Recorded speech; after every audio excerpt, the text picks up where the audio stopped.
मन के सब डर काल्पनिक हैं। कैसे, आइए इस वीडियो के माध्यम से जानते हैं। एक बार एक व्यक्ति गौतम बुद्ध के आश्रम में रहने आया। आश्रम की शांति में 2 दिन बीत जाने के बाद वह बुद्ध के पास जाता है और कहता है, बुद्ध, मेरे मन में कुछ प्रश्न उठ रहे हैं, मैं उनका उत्तर जानने के लिए यहाँ आया हूँ। बुद्ध ने कहा, पूछो, आपका प्रश्न क्या है? उस आदमी ने कहा, बुद्ध, मैं अपने जीवन से बिल्कुल भी खुश नहीं हूँ। दुखों और परेशानियों के पहाड़ ने मेरे जीवन को नर्क बना दिया है। मेरे जीवन में कुछ भी ठीक नहीं चल रहा है। मैं जानना चाहता हूँ कि मेरे साथ यह सब क्यों हो रहा है। मैं इतना बदकिस्मत क्यों हूँ? बुद्ध ने कहा, सबसे पहले तुम मुझे बताओ कि इसका कारण क्या है। आपके दुख के लिए वे कौन सी बातें हैं जिनके कारण आप इतने परेशान और चिंतित हो गए? बुद्ध के प्रश्न पर कुछ देर सोचने के बाद उस व्यक्ति ने कहा, यह कैसा प्रश्न है? मैंने आपसे एक प्रश्न पूछा और आप उत्तर देने के बजाय पूछ रहे हैं। बुद्ध उस व्यक्ति की बात सुनकर मुस्कुराए। यदि तुम अपने दुख का कारण नहीं जानते हो तो तुम मुझसे यह उम्मीद कैसे कर सकते हो कि मैं तुम्हारे दुख का कारण जान पाऊंगा? व्यक्ति ने कहा, बुद्ध, लेकिन लोग कहते हैं कि आप भगवान हैं, आप सब कुछ जानते हैं, आप लोगों के मन को पढ़ते हैं। तब आपको मेरे दुख का कारण पता चल जाएगा। बुद्ध हल्के से मुस्कुराए और गंभीर स्वर में बोले, तुम यह सोचकर गलती कर रहे हो कि कोई आएगा और तुम्हें तुम्हारी सभी समस्याओं से बाहर निकाल देगा, लेकिन ऐसा कभी नहीं होगा। केवल तुम ही हो जो तुम्हें तुम्हारी परेशानियों से बचा सकते हो। महसूस करें कि आपने आत्मज्ञान प्राप्त कर लिया है तो आप अपनी समस्या का समाधान कर सकते हैं। मैं भी आपके जैसा हूँ, फर्क सिर्फ इतना है कि सब कुछ साफ है। जिस दिन आपके जीवन की सभी समस्याएं दूर हो जाएंगी, उसी दिन से आपकी भी समस्या के लिए बुद्ध के पास जाने की जरूरत नहीं पड़ेगी। बुद्ध ने उस व्यक्ति से पूछा, क्या तुमने कभी किसी फूल को ध्यान से देखा है? यह सुनकर वह व्यक्ति आश्चर्यचकित हो गया और बोला, बुद्ध, फूल तो एक साधारण सी चीज है, इसे तो सभी ने देखा है। बुद्ध ने कहा, फूल एक कली है, सुबह अंधेरा होता है, दिन के उजाले में फूल बन जाता है, शाम को मुरझा जाता है। यदि फूल केवल इसी बात की चिंता करता है तो शाम तक उसे मुरझाकर गिरना ही पड़ता है, वह कभी खिल नहीं पाएगा। इस तरह अगर आप केवल अपने दुखों के बारे में ही सोचेंगे तो आप कभी खुश नहीं रह पाएंगे। इसलिए मैं आपको बताना चाहता हूँ कि आपके जीवन में अभी भी बहुत सी चीजें हैं जिनके बारे में अगर आप बारीकी से देखें तो आप अभी भी खुश हो सकते हैं। आप उनके बारे में सोचकर मुस्कुरा सकते हैं, आप अंदर से खुश हो सकते हैं। आप अपने जीवन की कमजोरी के बजाय अपने जीवन के सर्वश्रेष्ठ पर ध्यान केंद्रित करें। यदि आप अपने जीवन में खुशी चाहते हैं तो आपको इस शाश्वत नियम का पालन करना होगा, अच्छे पर ध्यान देना होगा और जीवन में सकारात्मक चीजें। मैं तुम्हें सिर्फ रास्ता दिखा सकता हूँ, मैं तुम्हें दिखा सकता हूँ कि उस रास्ते पर कैसे चलना है, लेकिन तुम्हें उस रास्ते पर चलना होगा। बुद्ध के ऐसे शब्द सुनकर वह आदमी कुछ देर तक शांत बैठा रहा। फिर उसने कुछ सोचा और कहा, लेकिन बुद्ध, मैं चलता हूँ, एक बात समझ नहीं आ रही, क्या मेरा पूरा जीवन एक ही तरीके से हल हो सकता है?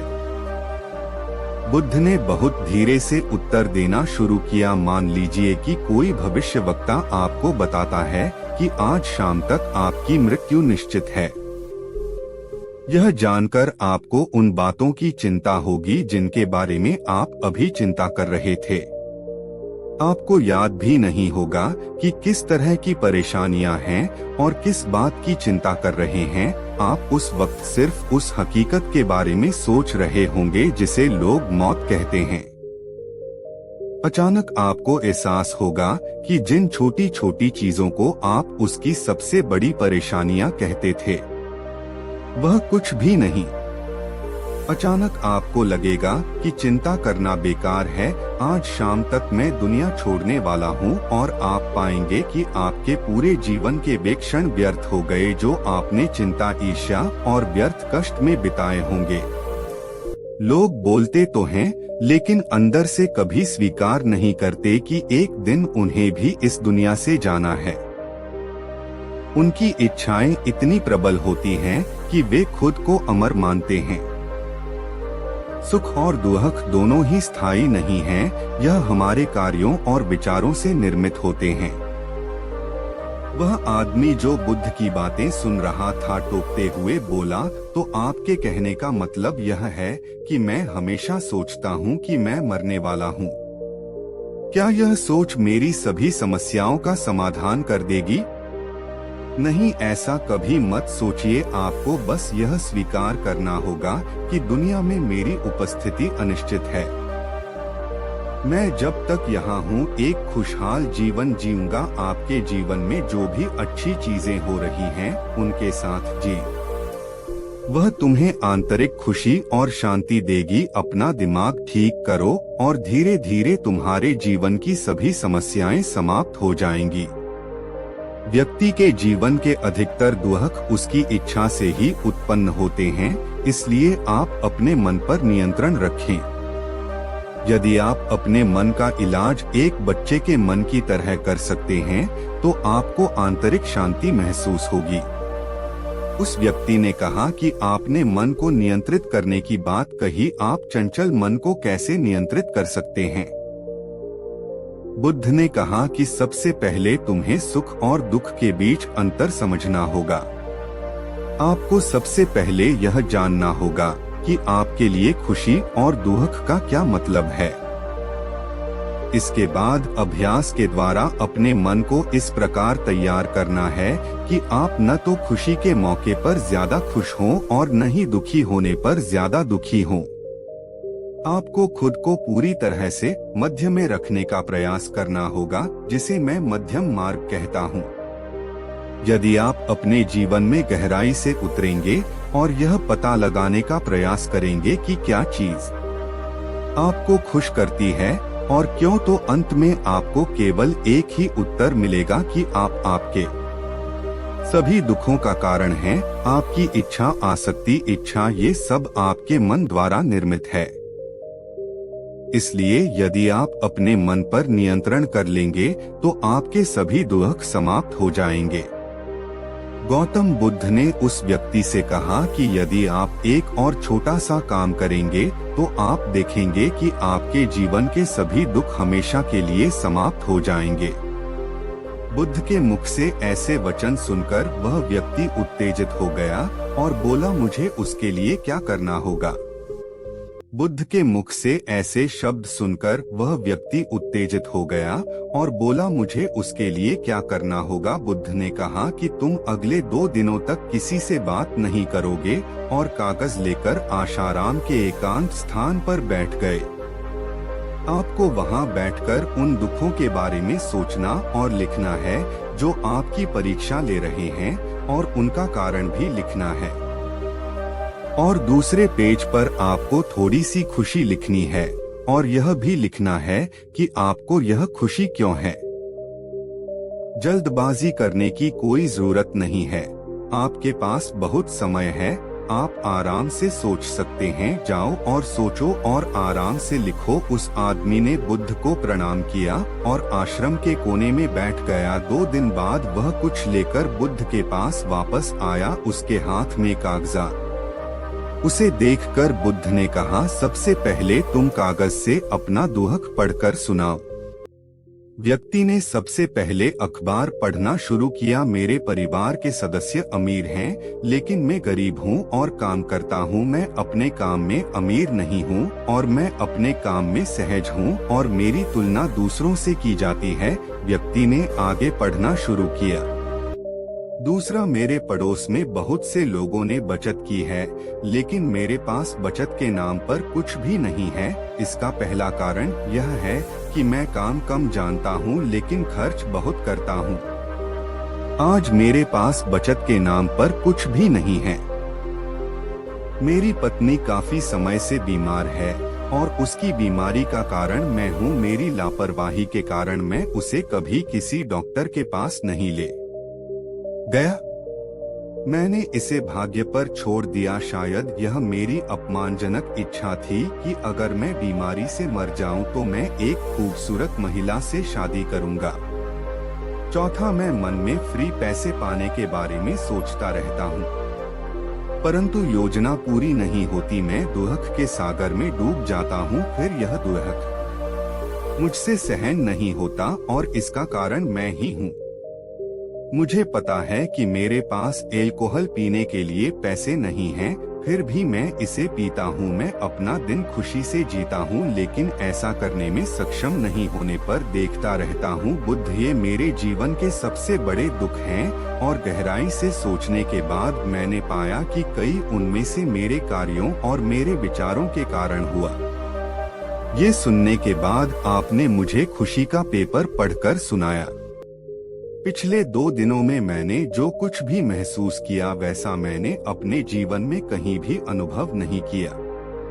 पिछले 2 दिनों में मुझे एहसास हुआ कि वास्तविक शांति और आनंद कितना महान है और मैं इसका अनुभव करके बहुत खुश हूँ। मेरी खुशी के कारणों की सूची बहुत लंबी है।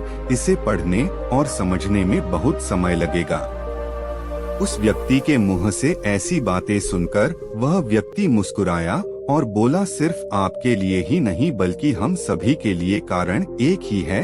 वह व्यक्ति अपना बहुत सारा समय बर्बाद करता है। आप दुख का कारण ढूंढने में लगे हैं। हमारा जीवन भी एक तरह से सुख, शांति और आनंद की तिजोरी है।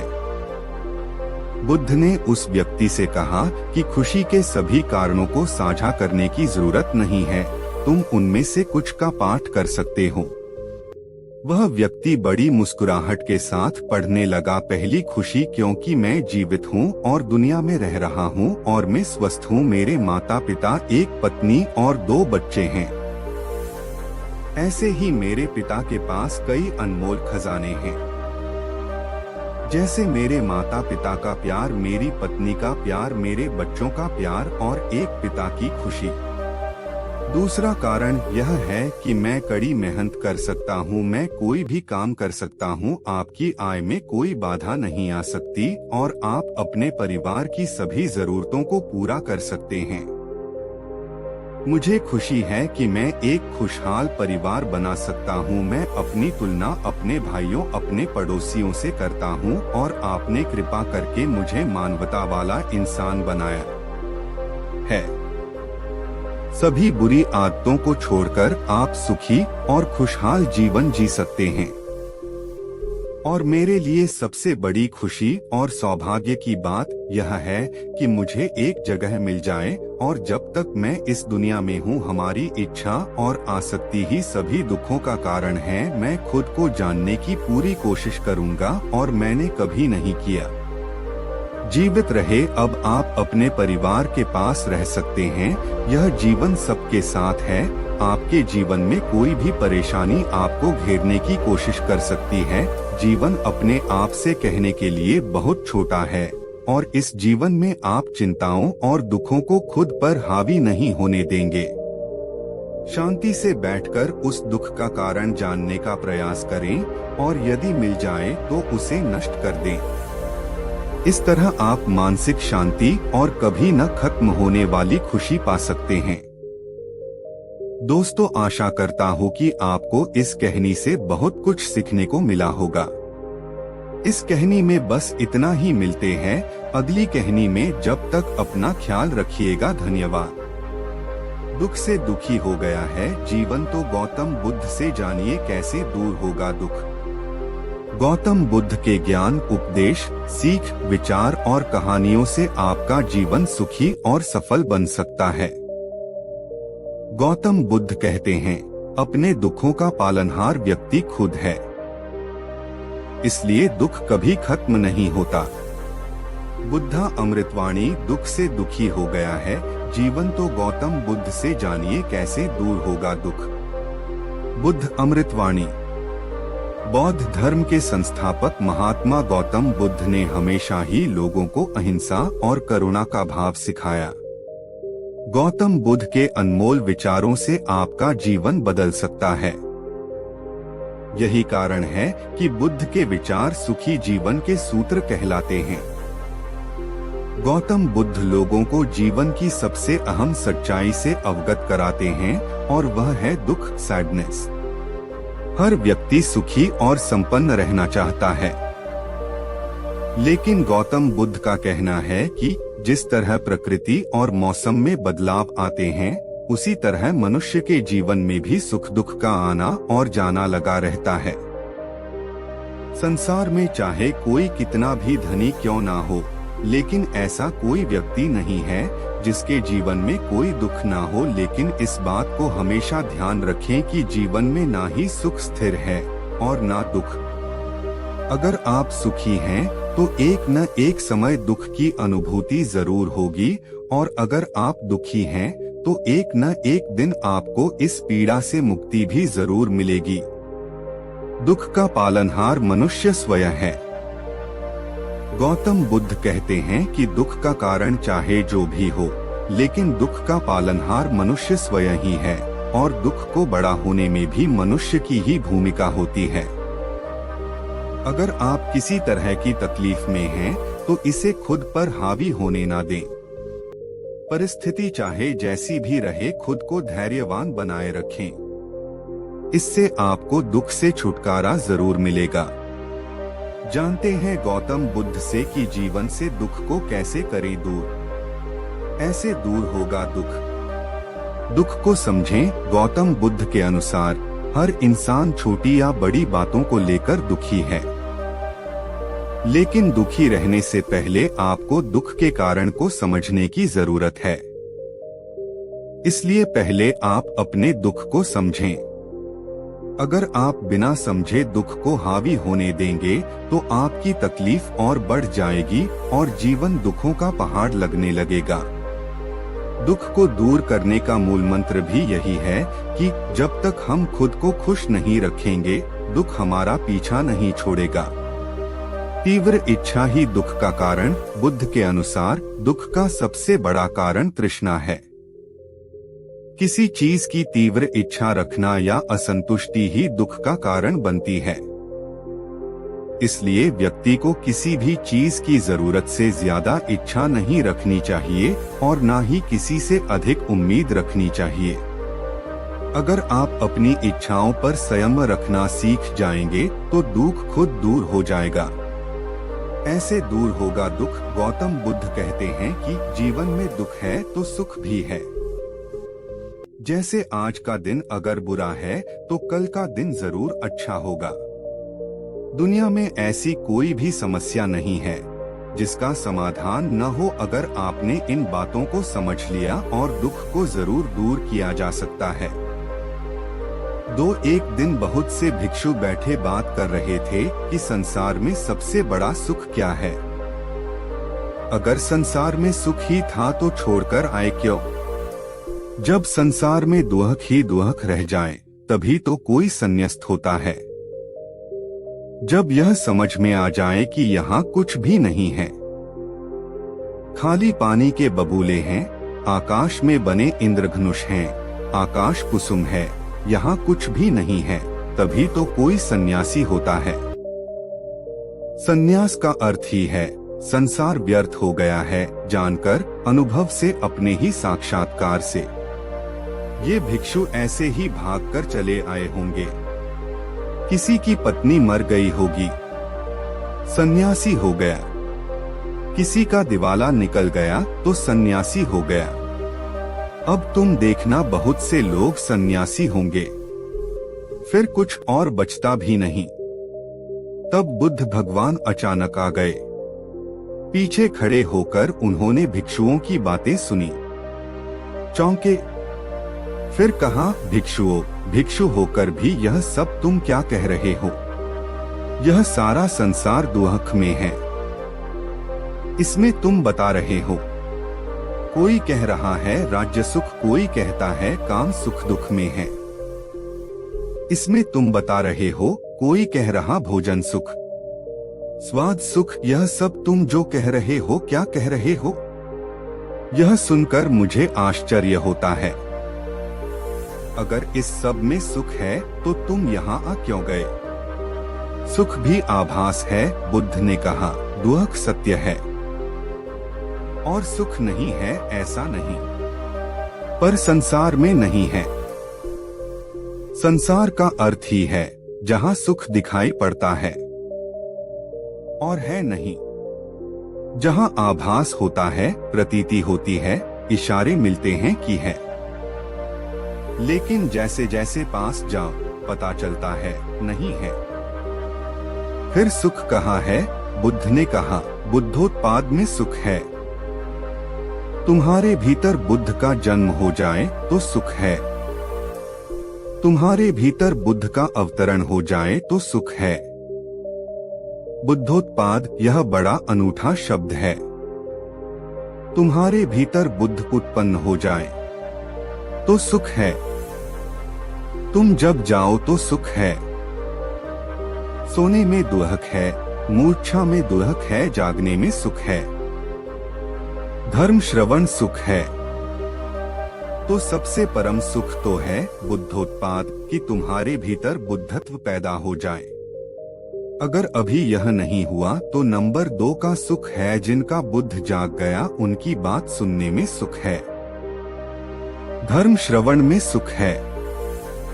तो सुनो उनकी जो जाग गए हैं, जिन्हें कुछ दिखाई पड़ा है। गुणों उनकी, लेकिन उसी सुख पर रुक मत जाना। सुन सुनकर अगर रुक गए तो एक तरह का सुख तो मिलेगा, लेकिन यह भी बहुत दूर जाने वाला नहीं है। इसलिए बुद्ध ने कहा, समाधि में सुख है, बुद्धोत्पाद में सुख है। यह तो परम व्याख्या हुई सुख की। फिर यह भी तो हुआ नहीं है। तो उनके वचन सुनो, उनके पास उठो बैठो, जिनके भीतर यह क्रांति घटी है, जिनके भीतर यह सूरज निकला है, जिनका प्रभात हो गया है, जहां सूर्योदय हुआ है, उनके पास रमो, इसमें सुख है। मगर इसमें ही रुक मत जाना। ध्यान रखना कि जो उनको हुआ है वह तुम्हें भी करना है। उस करने के उपाय का नाम समाधि है। सुनो बुद्धों को और चेष्टा करो बुद्धों जैसे बनने की। उस चेष्टा का नाम समाधि है।